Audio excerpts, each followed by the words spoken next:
what kind of trends do you see in the classical music world today that they've usually recently have like raised the red flag and be like, okay, we got to pay attention to this?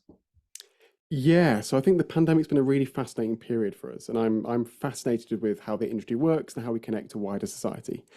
I think that systemically we've had a problem with not adopting innovation for a long period of time, and we've been very resistant to change, and that's within our mindset, our culture, and our institutions. And that will then trickle down to individuals who are musicians, both on the amount of performances they can do, the way they adapt and connect to audiences, and basically, yeah, making your living as well. So pre-pandemic, we hadn't really been investing in the digital world. We've still been focused in it being us-centric rather than audience-centric.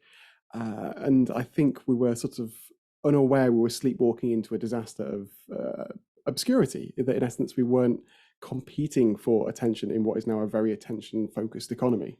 And the pandemic hit, which was, there's so many negative sides to the COVID-19 pandemic, but one positive was it gave us a circuit breaker that we should really take note and realize that we're quite far behind. A lot of individual musicians realized that despite performing for 10, 20, 30 years, they didn't actually have a fan base, which is mad if you think about that compared to a local band or guitarist or any other music genre. No matter where they are in their career, they will have a fan base and they will be able to sell products, ask for donations and things. And a lot of us in the classical music world had to get from 0 to 100 really fast on that front and try and find ways of getting money when there weren't performances.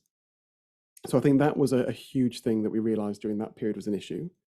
Going on from there, during the pandemic, I ran a blog series called How to Be an Online Musician, trying to help people with that transition online, because some people were 65, 70-year-old music teachers who'd never been online before or had no social media, and also the idea of like, how do you make money and what resources are available? And one thing that came off the back of that was this realization that we haven't created a culture of curiosity around learning in this sphere, and a lot of these skills are new to a lot of people who are classical musicians. So I think there's a lot to be said about us upskilling ourselves on the business side of things. Post-pandemic is then, I think, a really fascinating period to look at.